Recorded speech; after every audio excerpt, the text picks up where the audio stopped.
Here's a recap and some of the best highlights from Lobby Legends, which is the official tournament for Hearthstone Battlegrounds with a big cash prize. Patchwork tripling into a 6 on turn 7. And he hits! Ladies and gentlemen, Patchwork, amongst all the high roll heroes, the shittiest one of them all, hits the early 6 up. So this morning I got the opportunity to co-stream Lobby A and Lobby B. Both of them play 3 games and the top 4 advance to the finals tomorrow. So these games are super high stakes. There's also a lot of really cool plays that we see here. Not just pure Naga high roll, which of course wins most of the lobbies, but a lot of nice counterplay and interesting comps actually being played just to earn some points. I will also be recapping the finals that will be played tomorrow. So if you want to catch that, be sure to subscribe to the channel, or you can catch me live co-streaming this tomorrow morning. I'll leave the info in the pinned comment and the description down below. So let's begin with Lobby A, Game 1. We have an Edwin, Death Speaker, we have an Eudora, we have a Ragnaros. We have some really bad heroes in here. All of the heroes that are really good in this meta are missing. The Eudora portrait was actually bugged. Instead, it was Mutinous. But Mutinous also isn't an amazing hero right now. This is the God Opener. The issue is that he's Fulgin. Yeah, he could swap with like a Cleaver or something in the shop. There's no Beast though.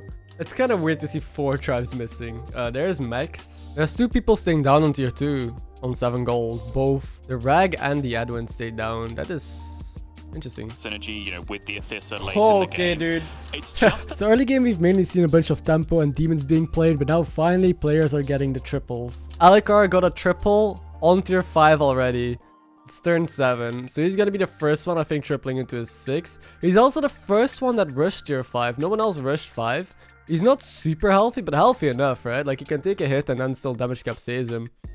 And he hits Octopus, so I mean, that is GG. Yeah, this is not gonna be your typical lobby, I think. Everyone is gonna turtle up and play like demon tempo comps and Colbors, and this guy's just gonna run away with it. And well, I couldn't be more wrong. This was the guy with the triple onto this 3-drop.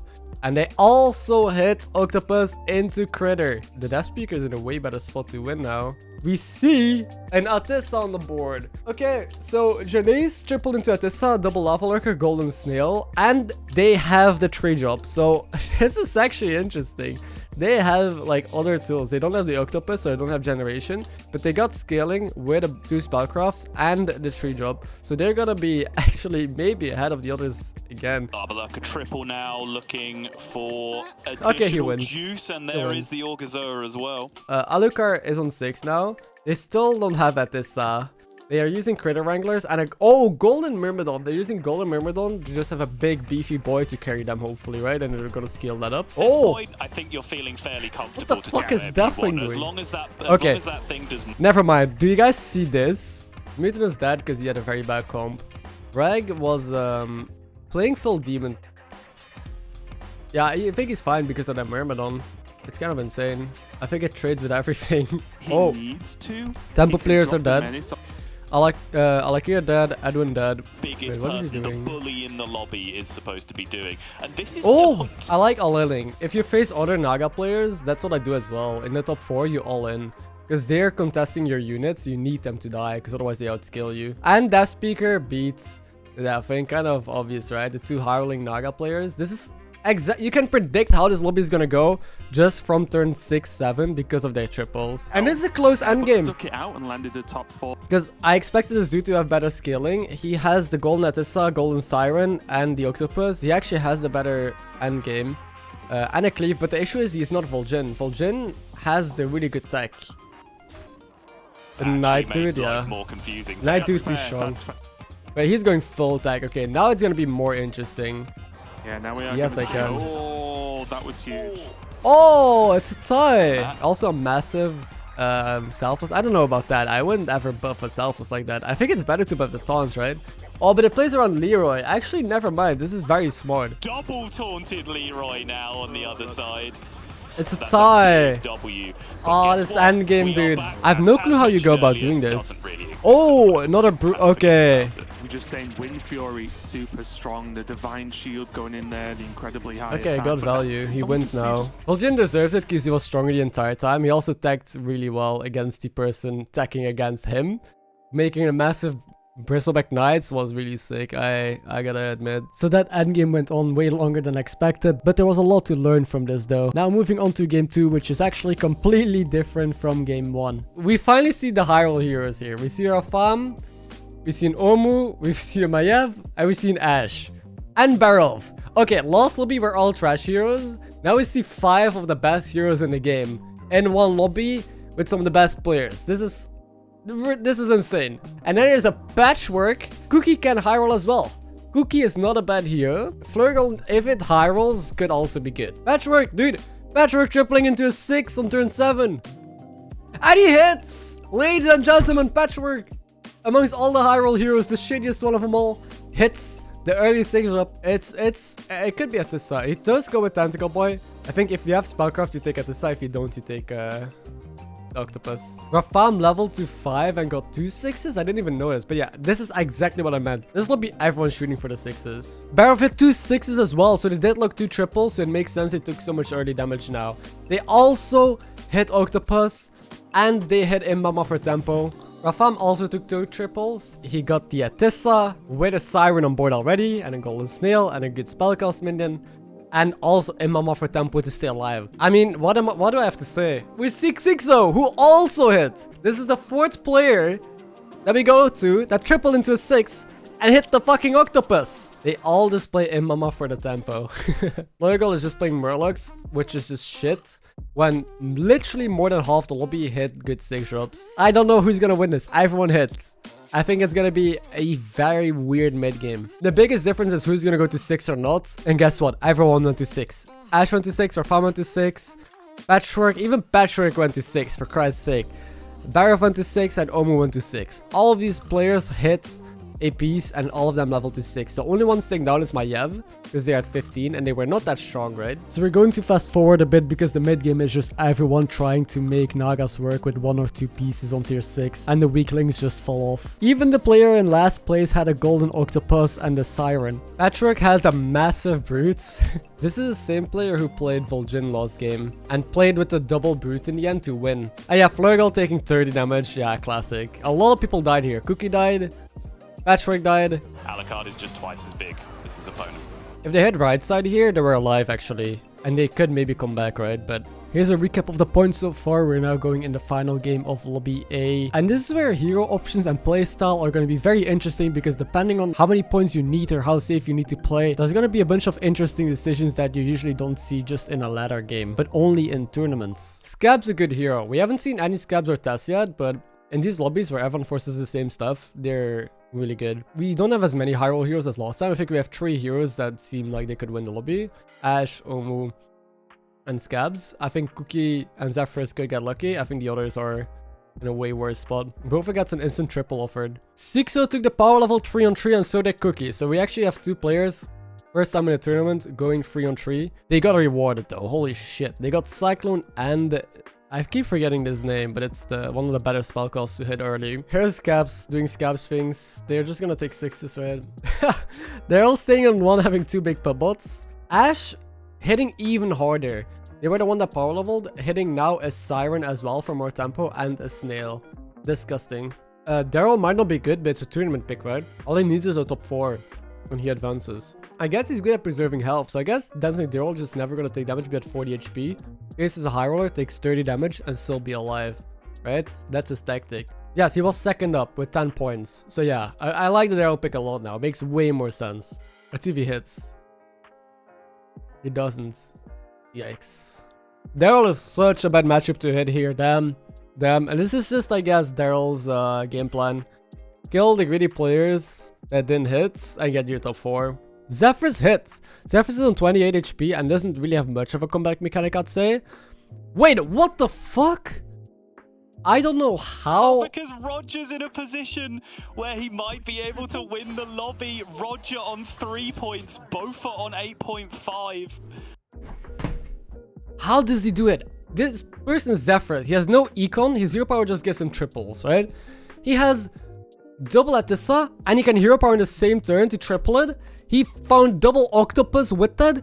Next turn he hero powers again because he still has hero powers left, of course, because why not? And he has Golden Octopus. He has Golden Atissa, Golden Octopus. What is this, turn 8 or 9? Yeah, Bran Trying to play Murlocs against this is not fair. Let's check how much the Ashe is high rolling. They have double Critter Wrangler, Octo, and Siren. No Atessa yet, but they're on 6, and they're actually pretty strong. This lobby is kind of going as expected. These were the heroes that I thought were going to do bad. They did exactly that. They were bad. And the Daryl is still on full HP. They're going to take a hit probably, but live and get their top 4 and qualify. Zephyr is completely killing the Omu as expected. So Ashe hit some stuff. Scabs hit some stuff. They're kind of competing, but they're not competing with Zephyrs because Zephyrs hit all of the stuff. So in the end, it's going to be like a bit of back and forth. On ladder, it's just you play strong, you go for the win, right? In tournament, there's way more things to think about. And that's it. That is Lobby Legends. I think Sixo advances. So we're about to go to Lobby B. Now Janase, Alucard, Sauking, and Sixo are the ones that advance to the finals tomorrow. Let's find out which 4 other players will advance with them. There's a spider in my coffee. You're kidding me. Is at least a good chunk of them, I think, will become regulars. So this lobby, it seems like we have some high roll heroes. We have like a Rafam and Ashe. We have like a Cookie, a Silas, a Yashras, and a Yogg that could do well. We don't know what the Findy is playing yet. Cat is risky. Yeah, we'll see. I think it's anyone's game, to be fair. He already goes for the Dancing Daryl. On the first game, he's on 18, next turn he triples, and he needs to stabilize off that triple. He can't take any more damage. Arm is actually decent now, just because very often you have super high health taunted Lava Lurkers, right? Because of the 2-drop spellcraft. So this is the kind of lobby where everyone rushes to 5. At like the Finley level to 5, Cookie level to 5, I assume Rafam levels to 5, Rafam level to 5. Cookie hits! Cookie got the Atissa. He just cannot die against Yogg here, and Yogg stays down. Rafam also hits, but Rafam is way weaker. The Dancing Daryl, I don't know why or how, but they also tripled into Octo and have Siren. So somehow this Daryl figured out a way to get to tier 5 with a triple and hits without having... And he danced, I guess, on Glyph for some tempo. Dude, this is kind of a wild line. But he's actually shooting for first place with this hero. Okay, Cookie stabilized. Remember when I said Cookie might go top 8? Ashe died! Damn, this is the first top 8 Ashe we see. The other ones got first and second. Babofat triple into 6 and it fell bad, so he has to play demons. What a first game that we have here. Everyone kind of hitting, even the tempo heroes. They had to face the ghost here to have a chance, and Daryl is now maybe in a winning position, but I don't think it's quite as good as the Raw Farm. This is an important round. We're top 6, but this is the turn where you have to all in to try and get a good amount of points. I like Windfurying this card because it's one adept out of the pool and the odds of it getting shield are way higher. He also has Demon, Naga, and Murloc, so it probably gets a shield. Maybe pop But there's 2 a divine ghoul. shields. They both have shitty boards. It's just whoever scams the most, I guess. I think the Silas had a better board, but Yogg just stacked the ghoul, and the ghoul won in this fight. So this is what I mean with all-in here, to try and kill someone and get points. It's now a top 4.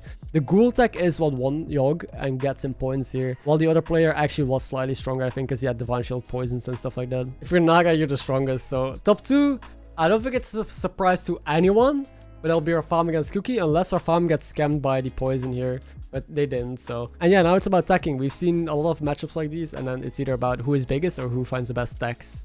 Wait, Cookie, what? Has 3 cards on the board. And this person does have Leroy and poison, though. But if the Leroy attacks into the ghoul, he's gonna lead with Leroy into ghoul, right?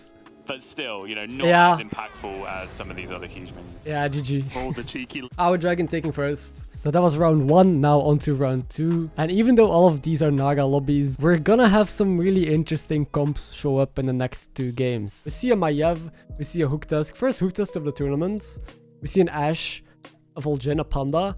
This is gonna be a very spicy lobby. A Tess! But every hero in this lobby can high roll. There's not a single tempo hero in here. Oh my god. Babofat is tier 5. The Panda just leveled straight to 5 with Jeeve Curve. But we will see a lot of people just power straight to 5, right? Orov on the Rafam is going to go to 5. He's still on full HP. Hoot is going to go to 5. Maybe Our Dragon. Cookie probably as well. Maiev as well. Every hero except for the Ashe and the Tess. And maybe Vol'jin. We'll have to wait. He hits. Oh, there it is. Welcome to the team. And Babofat missing again. He tripled again into a 6-bit hit Charlega. And Maiev also hit the Octo. So we see Maiev hitting. We saw the other person hitting. We see the Panda missing. And I think there's a bunch of other people that tripled here as well. Imagine I Rafam still stealing think this. just the Siren augers up. Dappy can actually He take a could. good amount of hits here if he Oh! really has to, and still feel good for the fight. The camera went away, but he actually stole it. Oh my god. That's in a good spot. They're not gonna triple yet, right? They're gonna maybe wait to try and hit a second at this or something. Oh no, they triple already. Well, they hit Myrmidon, so I guess they're gonna be strong for now, huh? Hooktas missed. Hooktas doesn't even go into a 6, or they sold it. They just have a bunch of 5s. They have double 7. They're gonna go scam. If anyone was wondering about Ashe, Ashe also hit Octopus, by the way, with having a Siren on the board and a massive Lava Lurker. Sefin is just that slow, right? This turn you might get like 2 poisons if you got lucky. You didn't have an Avenge setup. You just don't have time to pivot into poison right now. What am I looking at? Can someone explain what this board is? This is so weak. This just goes nowhere. I guess they're rolling for Leroy and stuff. This is such a bad board. Without Cleave, what are you even looking to do with this hero? Oh, Ball a big Myrmidon, I guess. Okay. That's a play. This actually works out for the Vol'jin, even though it doesn't seem that strong to me. It's kind of crazy. So he is the one that tripled into Chalga, and I thought he was gonna top 8, right? I think everyone was like, okay, he triples and misses again. He found a Natissa from a second triple, it seems. Found an opportunity to level to tier 6. The thing is, Tess wins if they survive a fight and steal all the stuff, but they gotta survive that fight. If Tess faces this board, they're dead. They don't get to win. They don't get to steal all this stuff. So that's the main issue with Tess right now. Tess tied against the Ashe. So yeah, Tess probably wins from this point on. They have the Golden Siren already in Natissa. Tess did beat another Naga player. Yeah, Tess wins. You're right. Everyone hits. Tess was able to stabilize, not die to the High Roller, and now just steal and go nuts. Rafam has a Golden Chalga on the board. Can someone explain? wait. Rafam has a Golden Siren, even though they only have the Divine Shield Naga, so that doesn't do shit. They have a Golden Brute, even though they only have the Divine Shield Naga. They have 2 poisons and a Golden Chalga. What does Chalga do in this board? Like, how do you get... Wait, didn't he steal the early Octopus? What? I don't know what I'm looking at. Oh, these hits are nuts. Yeah, he's playing with a Golden Chalga, but he wins with the Great Tech, and he actually kills the Ashe. Orov is playing really well. This guy is like Jesus, turning water into wine, if that's a good comparison. So we know that Maiev and Tess are both high rolling Naga, and they're probably going to be competing for first. Unless the tech is good enough to beat us from Maiev, but I don't think so, because they also have the Leroy. But this game is actually more interesting than I expected. If I'm playing the 6-drop Murloc. Oh, if they attack first? Dude, people don't play around the Ghoul. Everyone's Leroy is getting super counted by this Ghoul. I think he actually beats the Maiev. Again, the 2 people who high rolled are in the top 2. They can't be beaten even by tech. But tech was able to get top 4. Actually an interesting game, even though it was just purely about high roll. There were a lot of comps that didn't high roll, that completely missed and stabilized from that miss. Now going into the final game, there's still a lot of players that are competing for the top 4 to advance, so this will also influence the hero picks quite a lot and some of the plays. Quick reminder that if you do enjoy the video so far, taking 1 second to press the like button would be very much appreciated. If you listen to XD, Nagas are just a support class and they're not actually that good anyway. I love it, he referenced the XD meme. That is beautiful. In case you don't know, it's a copy pasta. And this didn't age well. So we see a Greybow, this sucks. But again, Greybow sucks, but it's a top 4 hero. And guess where our Dragon is? He's in 2nd place. He has 11.5 points. If he gets a top 4, he almost always advances. So he's going for full on tempo here. You also see an AFK on Jag. He's also in 1st place. So Jag has actually a really bad hero. Even to get top 4, this is a bad hero. So we're on the double level turn. Is it Omu? It's Omu! Oh no, it's not Omu! Oh, I thought the green one was Omu. Oh, it's the absolute nuts when you go... this is so risky, man. Grounds for a couple of games. That hasn't worked. So if this is what we're supposed to do, this is what I'm going to do. He misses and every still triple. Don't hit. Check his phase. Like, every game he triples into early 6s, and every time he missed 3 games in a row. They have Critter Wrangler with 3 spells just because they tripled their 1-drop, and Octopus from their triple. This guy actually hit, and a Brute to scale up, so he has scaling with all of this as well. This is, I think, the perfect... You can't have a better case, like a better turn 7. Turn 7 into Octopus, into scaling with actual spells already from 2 different cards. This is just ridiculous. Look at his face. He's like, what am I supposed to do against this? And that's fair, yeah. You can't beat this. It's just stupid. What? We have a triple Ghoul. Syphilis just got a triple ghoul on Gallywix. Damage cap saves him, and he hits Atissa. No way that this is the he has no spells with Atissa. So he has Atissa with 0 Naga, 0 spells. But he just triple ghoul into it. And he's Gallywix, so he could snowball. But I'm pretty sure he's dead. Greybow has, yeah, just a tank comp. This is exactly what I expected. He just plays something that will get him top 4. So double high main, still double spawn. I guess he wants to maybe triple into Coiler and tank and just pray. Oh, they hit double buster. Maybe Aura of Stabilized. We know he was in a really rough spot, but he went to 6, hit double buster. Second buster doesn't die though. Has a tank, a mackerel without shield. I don't know if it will be enough though. Is it enough? It's enough. Yep. He actually won. He actually has a way to come back. If he hits the Macaw Baron, I think he's strong enough to get a top 4 maybe. This is the first lobby where there's not multiple people high rolling 6 shops and hitting. The Gallywix did die. So Gallywix was the person that I said maybe stabilizes, right? But he did end up dying. And okay, someone else hit as well. Never mind. Remember when I said no one hits? People are starting to hit like 2 or 3 turns later than last lobby though. In some lobbies, people hit turn 7, 8. And it's Babofet. Babofet just got a triple. Wait, this is huge. He's facing the Buster comp though, and it seems pretty strong. I don't know, that's what I mean. Babofet somehow turns nothing into something. He keeps missing and keeps low rolling, and he still found the full combo and good scaling. And now it's farming. You won. Fair. Damn. It's my game. So I think Orov, he had to fight, right, to get to still advance. Sadly, he didn't get there. He has a really good comp, but he didn't hit the Baron or the Macaw or the Kangor, and Babofet somehow just stabilized.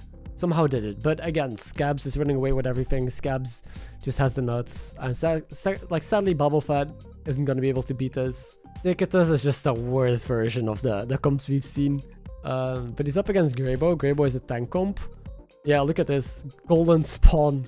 A golden spawn on the top 5 board, ladies and gentlemen. Something I want to point out, the 2 players that were in first and played tempo heroes to try and just get a top 4. Both almost got there. AFK somehow is still in the game and alive. Greybow, same deal. That's one thing that these players do extremely well. When they are ahead, they keep their lead. They don't get greedy, they don't get cocky, they just keep their lead.